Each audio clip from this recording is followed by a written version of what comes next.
Hello అండి. చేపల కూర ఇష్టం లేని వాళ్ళంటూ ఎవరు ఉండరండి. కానీ ఇలా చేసి చూడండి ఒకసారి. మీరు అస్సలు వదలరనమాట. అంత టేస్టీగా ఉంటుంది ఈ కూర.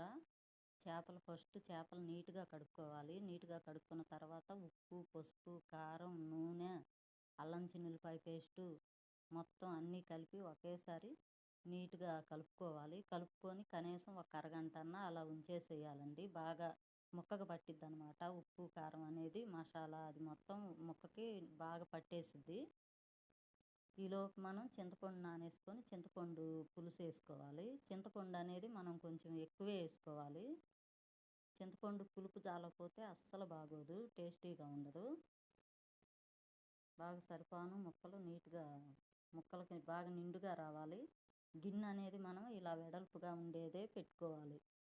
గుంటగా ఉండే గిన్నె మాత్రం పెట్టుకోకూడదు.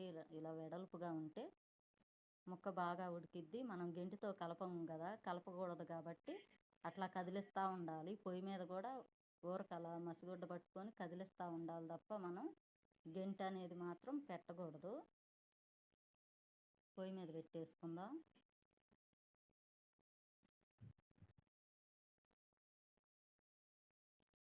చూడండి ఎంతవరకు నీళ్ళు పోసానో మళ్ళీ చూడండి ఒకసారి. అది అలా ఉంటుందండి. తర్వాత ఈలోపు మనం మసాలాలో ఇది పొడి మసాలా అనమాట. ధనియాలు, లవంగాయలు, దాల్చిన చెక్క, 2 యాలకులు అంతే. ఓన్లీ ఇంకంత మించి నేనైతే ఏమి వేయను. అదే బాగుంటుంది, అన్నిటిలో కూడా అదే బాగుంటుంది. అదిగో అట్లా కట్టుకోవాలి, అట్లా కలపాలన్నమాట. మనం క్లాత్ పట్టుకొని అట్లా కలుపుకోవాలి. గెంటి మాత్రం పెట్టకూడదు. ఉడికిందో లేదో తేపకోసారి చూసి ఇంకా పొడి మసాలా అనేది మాత్రం మనం ఒక 2 స్పూన్తో వేస్తే చల్లాలన్నమాట. మనం చేత్తోనే చల్లుకోవాలి. అట్లా చల్లుకోవాలి.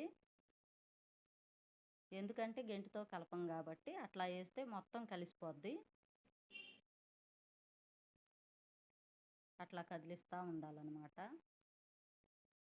అది తేలింది చూసారా నూనె? ఉడికింది, చాలా వరకు ఉడికిపోయింది. కొత్తిమీర వేసేసుకొని కాసేపు ఉంచుకొని కట్టేసేయటమే. చేపల కూర ఇష్టమైన వాళ్ళు ఒక లైక్ చేయండి. చాలా టేస్టీగా ఉంటుంది. Healthy food.